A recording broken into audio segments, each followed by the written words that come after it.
За өнөөдөр бүр яг үнэхээр л айгүй сонин айгүй яг бүр гаж Япон киног та нарт танилцуулах гэж байна. 2007 онд нээлттэй хийжсэн найруулагч Шон Соногийн X'тэй Hair Extensions гэдэг кино байгаа. Тэгээ Шон Соно найруулагчийн кинонуудыг мэдэх хүмүүс байх юм бол угаасаа л ер нь манай үний кинонууд нэлээл гаж кинонууд байдаг гэдгийг мэдэх бах. Та нар санаж байвал өмнө би бас 15 оны Tag киногоор нь бичлэг хийжсэн. За тэгээ мэдээж 8 оны Love Exposure кинонд нь бол би үнэхээр амар асар ихээр хайртай миний үнэхээр хайрладаг, хайр зарладаг дуртай кинонуудын маань нэг гэдэг өмнө дурдчихсэнийг санаж байгаа. Ямар ч байсан өнөөдрийн та нарт танилцуулах байгаа кино нь болохоор яг л бичлэгийн тайтл дээр байгаачлан нүднээс нь заавас тэгээд бүр хилэн дээрээс нь хумсан дотроос нь гэд янз бүрийн л газруудаас нь үсургаад эхэлж байгаа тийм сонин концепттэй kind of a body horror төрлийн кино байгаа. Тэгээ бас нэг онцлог юм гэвэл манай Quentin Tarantino ахын Kill Bill дээр асар iconic Gogo Yubara-гийн дүрд тоглодог Chiaki Kuriyama гэж жүжигчин бас гол дүртэн тоглодог. Тэгээ уг нь бол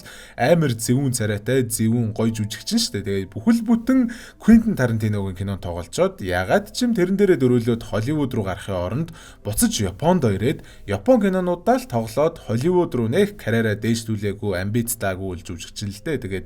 Тэгээд ямар сайндаа л ингээд X-тэй гэж кинондоо ч гэсэндээ Kill Bill тоглосноос 3 жилийн дараа тоглосон байгаа байхгүй юу? Тим том Hollywood кинонд тоглосноо дараа нь ийм сонин Японыхоо indie weird ass horror кинонд тоглож моглоо. Мэдгүй. Тэгээ хаа байсан тэр Япон жүжигчний карьер надад яг ямар ч хамаатай. Тэгээ хуцалгүй л өнөөдрийнхөө бичлэгэндээ оръё те. Тэгээ өнөөдрийн маань дугаартай Pizza Hut-ийн Melts сайхан хамтран ажиллаж байна. Киноныхоо үйл явдал руугаа орцгоё.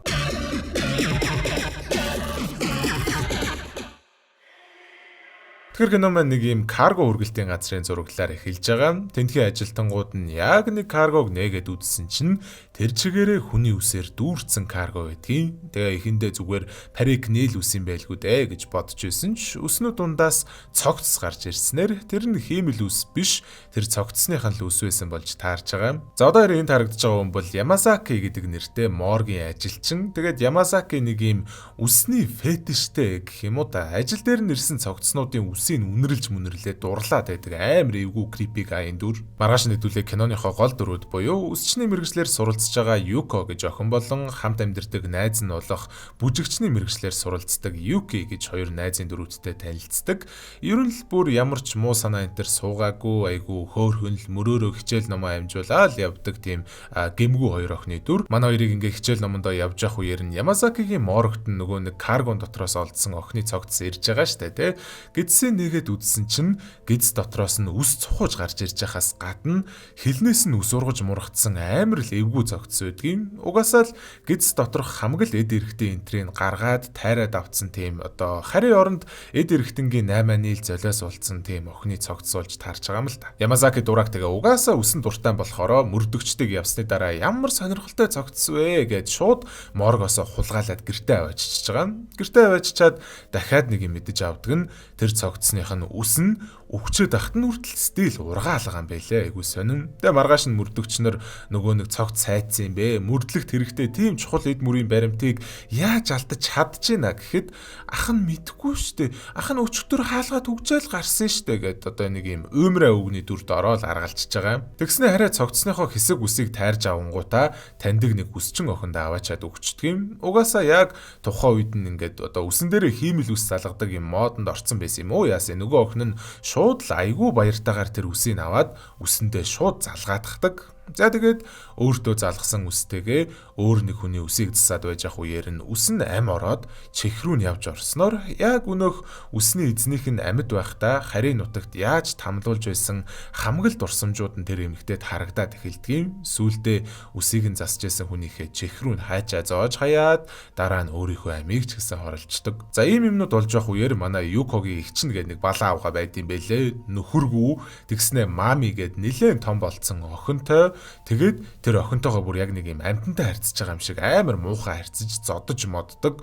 Тэгээд гэрт нь хайчаад өөрөө зүгээр байнгын шоудаж архитаж согтуурдаг. Одоо ер нь зүгээр үнэхээр бүтэхгүй заваа сэжгийн хөгийн явгаа заяа. Нэг л өдөр ягаад ч юм охиноо Юкогийн даваачаад хайцсан байдаг. Тэгээ эхэндээ за ямар лайтай бэ гэж Юко бодоод та энэ хүүхдээ өөрөө өсгөөч гэдээ аваачиж өгөх гэжсэн ч гэсэндээ мамигийн биеийн бүр бөөн хөхнэц болцсон байгааг нь хараад заавас мами угаасаа л бүр амар дарамтад байдаг шинжтэй юм л болвол уучлалгүйгаал намайг битгий зодооч намайг уучлаарай гэд уйлчих гээд байдаг охин байгаа байхгүй. Тэгээ тэрийг хараад хэд хоногийн дараа их чинь өөрөө ирээд хүүхдээ авах гэж байхад нь би маамиг танд өгөхгүй гэд хамгаалаад аваад үлдчихдэг. Тэгээ авч үлдснийхээ дараа Пизза Хатаас мэлц захиалаад идэлгүй яах вэ? За Пизза Хатын мэлц эргээ ирсэн байгаа юм байлээ. Тэгээ угаасаа мэлцийг бол манайхан маш сайн мэдж байгаа шүү дээ, тий. Өглөөний цай энтертэй идэхэд айгүй тохиромжтой, авсаархан, авч явхад амар, тухтай сайхан савлгаатай, тэгээд аманд хайлдаг, бяслагтай маш гоё бүтээгдэхүүн байдаг. Тэгээ нэг хайрцагта хосороо 2 ширхтээ. Тэгээ үнэ нь болохоор 13,000 төгрөг байдгийг санаж байгаа бах. Маханд дурлагсад болон халапинотой дахиад мах гэсэн 2 төрлийн сонголттойгоор Пизза Хатын бүх ил салбаруудаар худалдаалагдж байгаа юм байлээ. Тэгэхээр манайхан сайхан Пизза Хатын мэлцээ авч амтрахын идээд Red Burger-ийн бичлэгийг үргэлжлүүлэн сайхан үзээрэй. Энэ үеэр нөгөө мэдрэл Ямазаки чинь өөрийнх нь өсөгсөн нөгөө нэг охин хүн алчгаад амиа оруулсан тухайн мэдээгээр гарч байгааг харснаа айж балмагдах юм болов уу гэсэн чинь эсэргээрээ бүр баярлаад чиний минь ус ийм л гайхамшигтай байна штэ гэд нөгөө нэг цогцтойгоо яриа байгаад идэгий. Тэгснэ маргааш нь хүмүүсийн дундаас гоё ус хайж байгаа юм шиг байлээ. Ингээ камера барьж солиорч явж хагаад гэрээсээ гараад Юкогийн ажил руу явж байсан маамитай таарчдаг. Тэгээ дагуулад Юкогийн ажил руу наваачиж өгөхдөө Юкогийн усыг харчаад танаа дүү та хоёр бүр ямар гоё үстэй юм бэ? Бархийн хүмүүс ийм гоё үстэй байдгүй байхгүй юм уу? Заваа халтар юмнууд гэ балаа юм ярьж байгаад гараа явдгийг. Оройн цогцсноосоо тайрч авсан үснүүдээ бариад тэдний ажил дээр дахин нэг удаа ирэхдээ мэдээж тэгээд тэр үснүүдээ зүгээр үнгүү бэлгэлэх гэж л байгаа штэ тэ. Нөгөөдүүл нь ч айгүй дуртай хүлээж аваад та угаасаа үсчид юм чин тэ. Нэг охин нь бүр шууд л үсэндээ залгаадах тийм. Угаасаа тэгээд тэр охин нь гэртээ очиод яахан тодорхой л доо.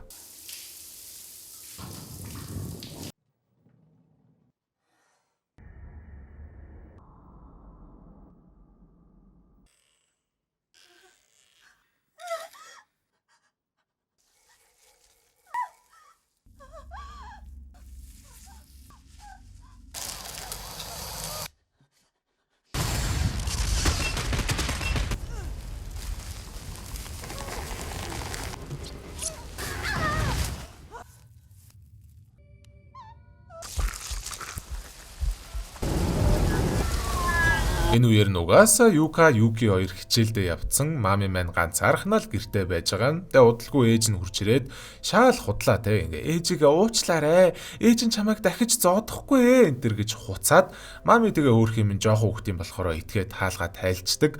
Орж ирээл шууд маамиг өшөглөнгүүтээ мангар дураараа Юкогийн хувц центрээс нэлээгэдийг заавал ширээн дээр нь байсан нөгөө нэг Ямаказагийн өгсөн парикийг бас хамтд нь хулгайлж аваад маамиг дагуулад гараа явчихдаг. Гарч явангуудаа явуулдаг нэг баян өвгөн дээр очиод гэртэн сууж байгаа байхгүй. Тэгснэ яг ягаад чим ямар ч шалтгаангүй маамиг шийдэж гинэ гэд шкафанд оруулаад түгжчихдэг. Гэтэ ашгүй те нөгөө нэг цогцсны үсийг аваад ирцэн байсан шүү дээ. Тэр нь тэр өвгнийх нь гаранд нь наал татгалгүй яах вэ? Болж муу те ойлгож байгаа.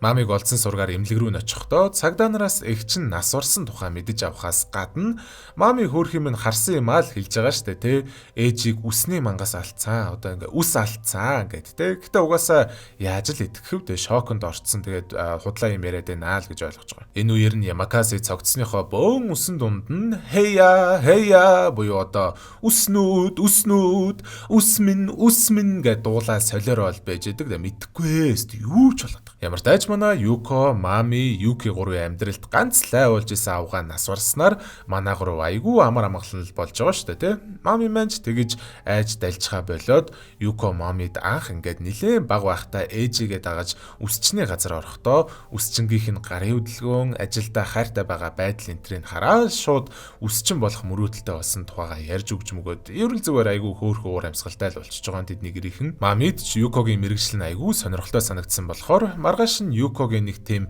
том шалгалт маягийн юмд нь үсний модель болохоор шийдээд маргааш нь тэр шалгалт нь бүр яг эд дундаа орцсон явж исэн ч даанч голоор нь мөрдөгчд орж ирээд шалгалтын зогсоочдөг. Сүүлийн хэдэн сард гарсан хэд хэдэн хэрэгүүдийн аллагын газар дээрээс олдсон үснүүд нь бүр яг өнөөх анх каргоноос олдсон цогцсны ДНК-тай таарсан юм байлээ л дээ. Тэгээд тэр Ямаказагийн авчирж өгсөн үснүүдэд ерөөсөө ойртож болохгүй шүү гэж сануулах гэж ирсэн юм байлээ. Даанч харамсалтай нь Юко өдөр нөгөө нэг шалгалтынхаа үеэр маамигийн үсийг засаж байхдаа тэр Ямаказагийн үснүүдийн нэгийг ингээ залгаал ойцсон байхгүй. За ойцсон ч байхтай залгаад одоо засцсан байхгүй юу тусаараа тэгэл хамгийн урдаараа Юки маами хоёр лүү гэрлүүгээ буцаад явж явах үеэр айл хизээний тэр үснүүд нь салаалаад энэ тэндээс гарч ирээд ургаад нэг өрөөг нь бүр бүтэн дүүргээд тэгтгий. Тэгээ өөр өрөөрөөгөө орсон ч гэсэн хаалгын нэвтэлж орж ирээд одоо үнэхээр л авралгүй болцсон байгаа юм л да. Юког очиход үснүүд Юкиг айл хизээний ялаад маамиг ухаан алдуулсан байдаг. Тэгээ удалгүй Юкож гэсэн өөрөө үснүүдэд нь боолгуулаад ухаалдчихдгийг. Ухаалцсныхан дараа нөгөө Ямакази ч нэрэнгүүтээ тэр хоёрыг аваад машиндаа суулгаснаа. Хэя үс минь гэж тэр дууга дуулж солиороо л гэрийн зүгдээ өрүүл мушигцэн явж байгаа. Тэгээ гэртээ очиход нь чааваас нөгөө хоёр мөрдөгч чинь уг нь айгүй амжилттай мөрдөж мөшгөөд гэрийн олоод ирсэн юм байлээ л дээ. Аач тэгээд одоо тэ ингээ харж байгаачлаа үснүүдэд нь баригдаад хүлүүлцэн л байж идэгийм. Угаасаа Ямакази даалуулах нь тодорхой. Тэ нэг сони юм гэвэл уг нь Юко Ямаказигийн хоолойг зүсч чаддаг байхгүй юу? Тэгсэн чинь ягаад чинь хоолойноос нь цусны оронд үс садарч гарч ирсэн буцаад зөв зүгээр болоод идэгчдэг. Дараа нь Ямакази маамигийн үсийг ажиллахад үснээс нь цус гараад тэгээд эцэст нь нэг юм өнөөх цогц байсан охин маань амилж босч ирэнгүүтээ Ямаказигийн инээднээс нь өөрийг нь тамсан хүмүүсийн инээдийг олж хараад Ямаказигаас одоо манай хоёрыг хамгаалдаг гэх юм уу да.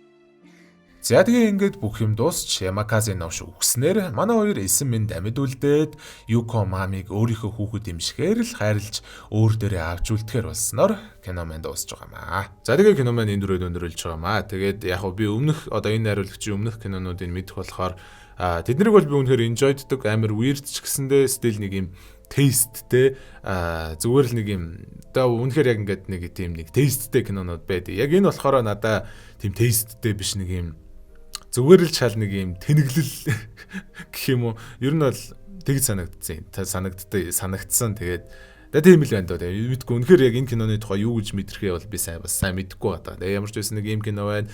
Яалтчгүй л аж кино тий. За тэгээ өнөөдрийн мэдчилгээний дөрөв өндөрлж гэн хэдүүлээ угаасаа дараачих бичлэгээр тун удахгүй уулзна. Хайртай шүү. За сайхан амраар. Гой зүтлээ.